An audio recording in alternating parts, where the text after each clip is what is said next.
तो नई सरकार का नया मंत्रिमंडल सामने आ गया है। ये वो लोग हैं जो अगले 5 साल तक इस देश की बागडोर संभालेंगे। धीरे धीरे सबको अपनी मिनिस्ट्री मिल जाएंगी और धीरे धीरे मिनिस्ट्रीज आपस में बदलती रहेंगी। पिछली वीडियो में हमने बताया था कि 24 राज्य ट्रैवल करने के बाद पिछली सरकार ने क्या काम किया, उसका ग्राउंड पर क्या असर रहा।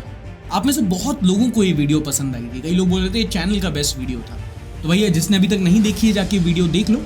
ये वाली उसी का पार्ट 2 है जिसमें हम बताएंगे कि अब आने वाले टाइम में क्या करना चाहिए। एंड अगेन कोई स्क्रिप्ट नहीं है, कोई फैक्ट्स वगैरह नहीं है, बस 24 राज्य ट्रैवल करके हमने एक एक्सपीरियंस किया।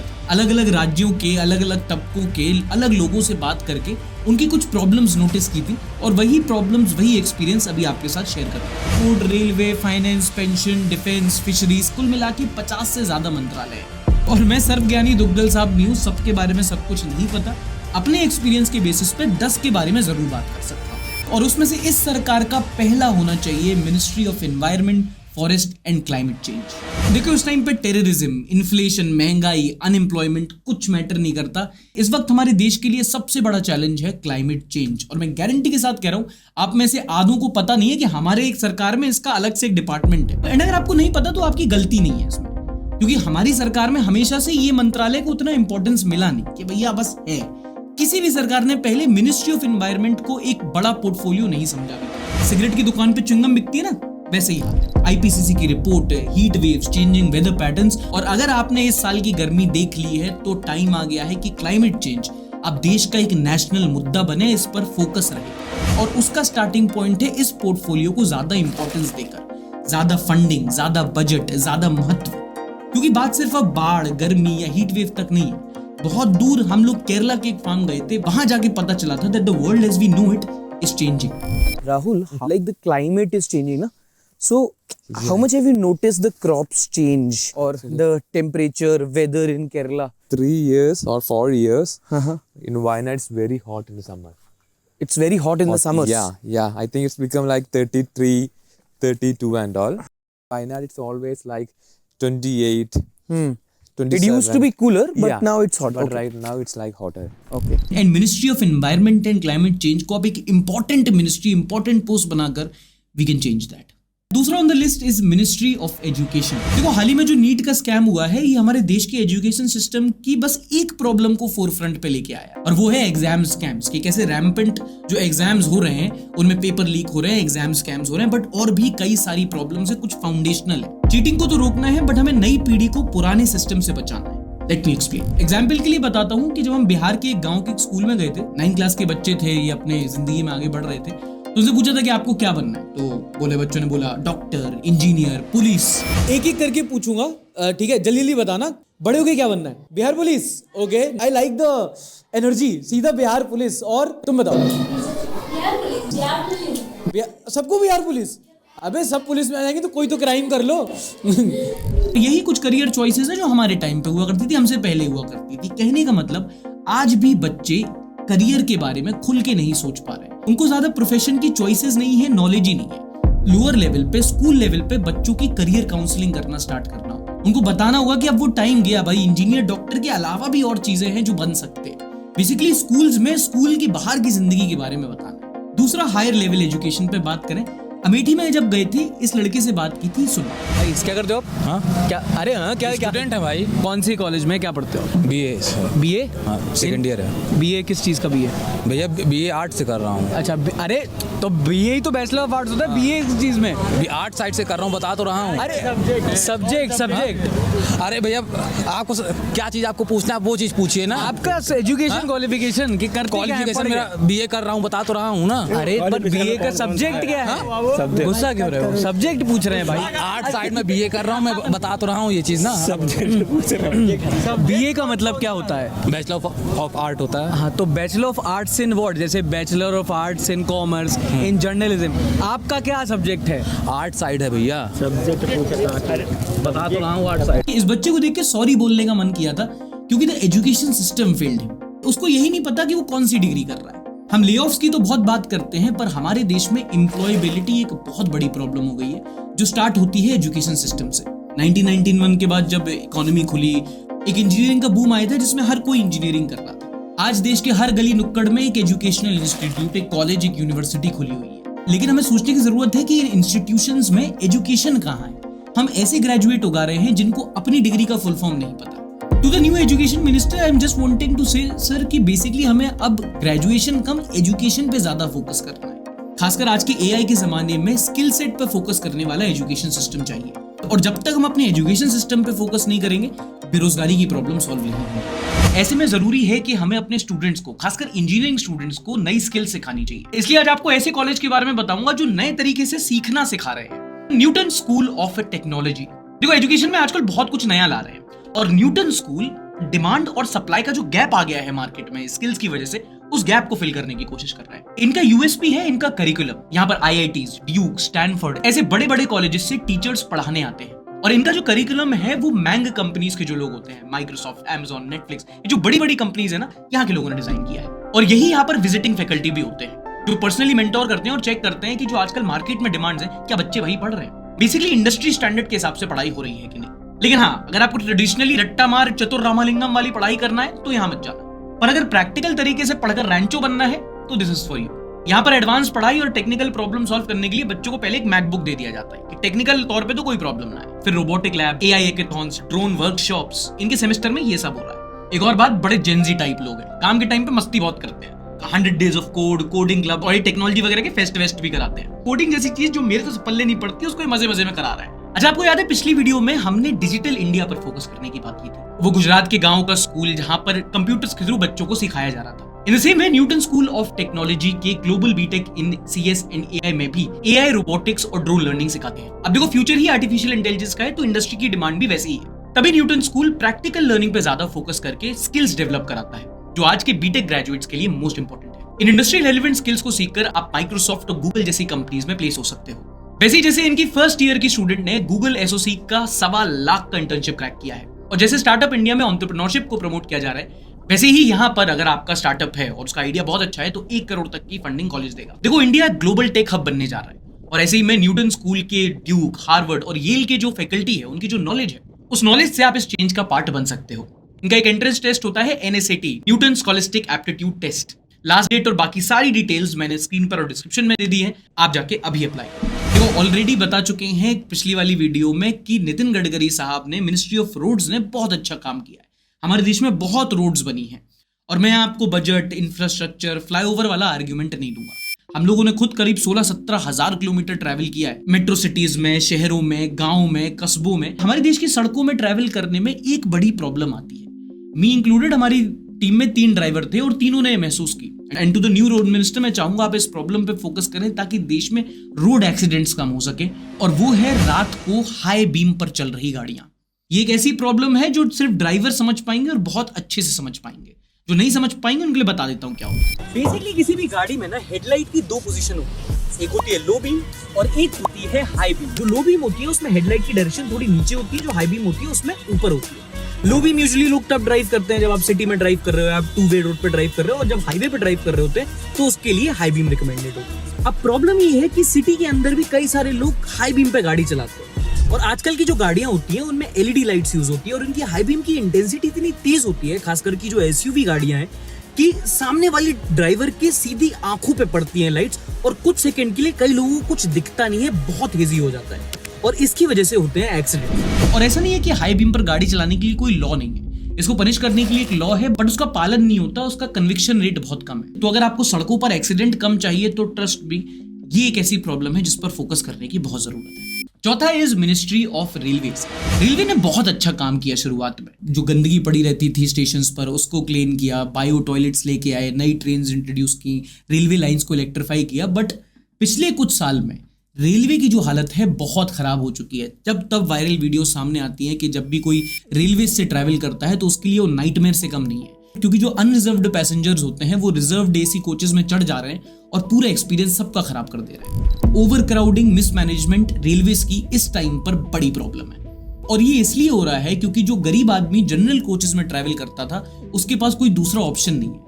वो जिस ट्रेन से ट्रैवल करता था वहां उसके डब्बे हटाकर और AC और प्रीमियम कोचेस ऐड कर दिए गए, जिसका किराया वो सर्टेनली अफोर्ड नहीं कर सकता। तो वो क्या करेगा, वो जाके दूसरे कोचेस में ट्रैवल करता है, जिससे बाकियों को और परेशानी होती है। And this is where I want to request the new railway minister कि अच्छा है आप वंदे भारत लाओ, but sir, India is a rich country of poor people. आपको गरीबों के ट्रैवल के बारे में भी सोचना पड़ेगा। आपको शताब्दी के साथ पैसेंजर एक्सप्रेस और लोकल ट्रेन्स भी चलानी पड़ेंगी, उनकी संख्या बढ़ानी पड़ेगी। और भी कुछ रेलवेज की प्रॉब्लम्स हैं, उस पॉइंट को समझने के लिए एक फेलो क्रिएटर है मोहक मंगल, काफी अच्छी वीडियोस बनाते हैं। ये उन्होंने एक वीडियो बनाया, मुझे काफी कॉम्प्रिहेंसिव लगा, आप जाके यहाँ से देख सकते हैं आई बटन पे।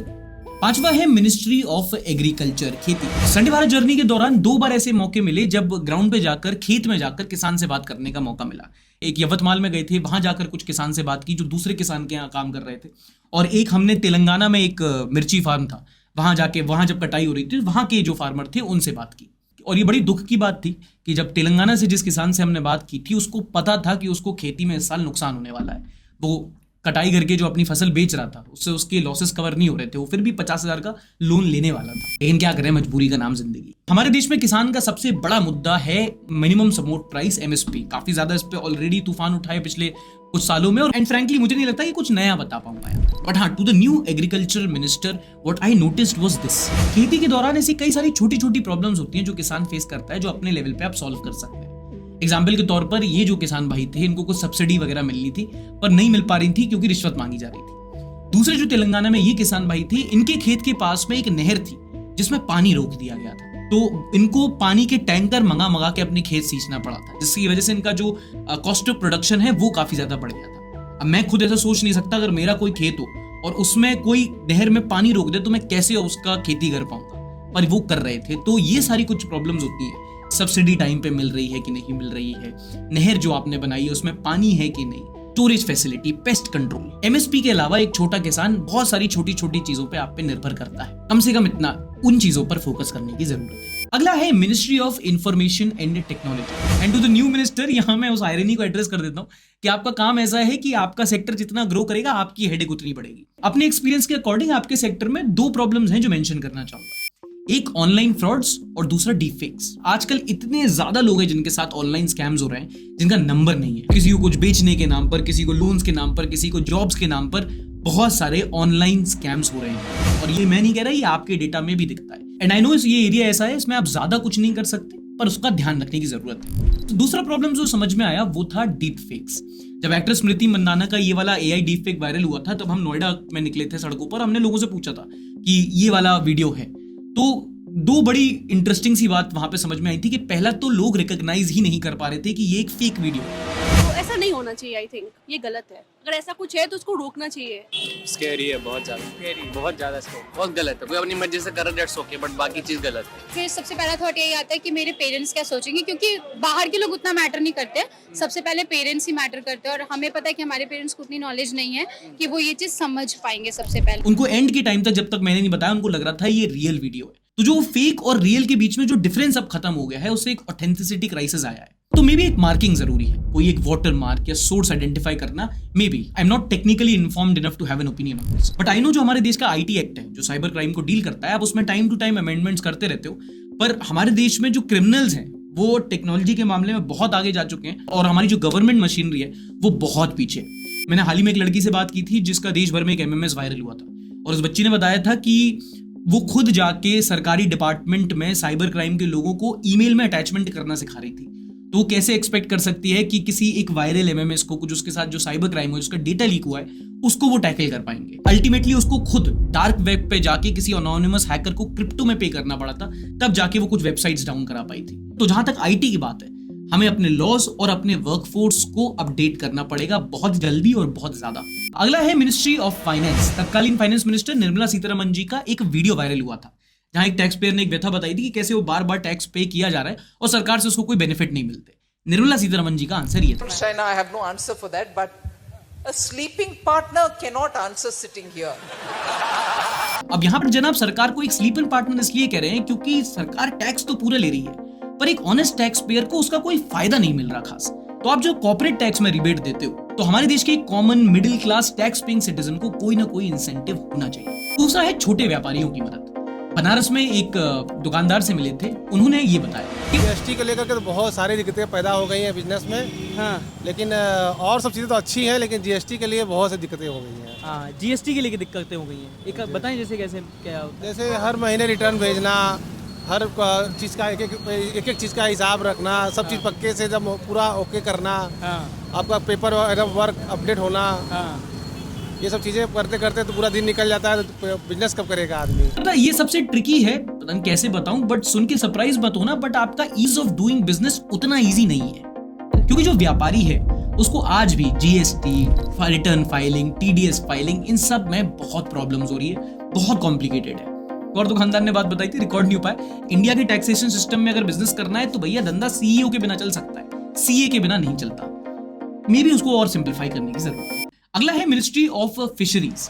हम लोग गुजरात के सोमनाथ में एक बंदरगाह गए थे, क्योंकि मैं यूपी से हूं तो कोस्टल इंडिया का बिजनेस, वहां की इकोनॉमी उतना मेरे को नहीं पता था। But to the new fisheries minister billions of dollars की इंडस्ट्री है हमारी, पर वहां पर जो इनकम गैप है वो बढ़ता ही जा रहा है। जब सोमनाथ के बंदरगाह जाके वहां पर हमने छोटे मछुआरों से बात की थी तो उन्होंने बताया था कि सर रात को बड़े बड़े शिप्स आते हैं, वो ट्रोलर्स कहते हैं, वो ट्रोलर्स आके रात को बड़ी बड़ी लाइट और अपनी बड़ी बड़ी मशीनरी से सारा माल उनका उठा के फिश करके ले जाते हैं, जबकि वो बैन है, फिर भी रात को इलीगली हो रहा है। वो लाइट वाला है ना, ये सब मच्छी ले जा रहा है, वो बैंड है, इसीलिए यहाँ पे एरिया में आके ले जा रहा है। अच्छा, लेकिन आपके एरिया में कैसे आ रहा है वो? बंद है तो भी आ सकता है, फरियाद जितनी भी करता है पर कोई देखता नहीं है कोई। कितना नुकसान होता है इसकी वजह से अपन को? इसके से बहुत नुकसान, करोड़ों का नुकसान मच्छी मार को होता है। And because of climate change there are not enough fish in the sea, तो जरूरी है कि जितने हमारे रिसोर्सेज हैं उनको एक इवन डिस्ट्रीब्यूशन मिले। और अगर ये बैन ऑलरेडी लगा हुआ है बड़े शिप्स पे, छोटे शिप्स का माल खाने से, तो उस बैन को और अच्छी तरीके से इंप्लीमेंट किया जाए। अगला है ministry of law and justice. देखो सबसे ज्यादा स्कोप ऑफ इंप्रूवमेंट तो यही है, कितने सारे लॉज हैं जो यहाँ वहां स्विच करके चेंज करने की जरूरत है। पर यहाँ मैं एक ही पॉइंट के बारे में बात करना चाहूंगा, मेरे चैनल के सब्सक्राइबर है वो समझ गए होंगे, which are misuse of marital laws like section 498A, section 377, section 375, dowry prohibition act 1961। कुछ ऐसे क्लब करके लॉज हैं जिनका मिसयूज किया जा रहा है लड़कों को फेक केसेस में फंसाने के लिए। अभी हाल ही में ग्रेटर नोएडा में एक केस हुआ था, वहां एक लड़की ने पुलिस स्टेशन में सुसाइड कर लिया था क्योंकि उसको एक फेक केस में फंसाया जा रहा था। पूरा लोअर लेवल पर एक कारोबार बन चुका है जहां पर कई सारे ऐसे लॉज हैं जो बनाए गए थे वुमेन सिक्योरिटी के लिए, पर वहां पर वो मिसयूज किए जा रहे हैं भोले भाले लड़कों को, उनकी फैमिलीज को फंसाकर उनसे पैसे वसूलने के लिए। एक्सटॉर्शन रैकेट चल रहा है एक पूरा। तो जरूरी है कि उस तराजू को थोड़ा बैलेंस किया जाए। आदमियों के खिलाफ legal system totally one sided हो रखा है, एंड अगर उसको सुधारना है तो let's start with recognising that man can be raped. हमारे देश में आदमी का भी शोषण हो सकता है, ये हमारा लॉ ही रिकॉग्नाइज नहीं करता, वो जाके क्या जस्टिस की उम्मीद करेगा। आपके पास एक बहुत बड़ा टास्क है, सबसे बड़ा है 498A के जो फर्जी केसेस हो रहे हैं उनमें राहत दिलाई जाए, लीगल सिस्टम को यहां पर चेंज किया जाए। और आखिरी है ministry of youth affairs and sports. दो ऐसे इवेंट थे जिनको कवर करने का हम लोग को सौभाग्य प्राप्त हुआ था। एक दीव में हम लोग ने बीच गेम्स कवर किए थे, और छत्तीसगढ़ में कुछ इंटरनेशनल सॉफ्टबॉल प्लेयर्स थे, वो प्रैक्टिस कर रहे थे, उनसे बात किया और वहां जो प्लेयर्स ने बोला वही सुनाना चाहता हूं। So you are a medalist?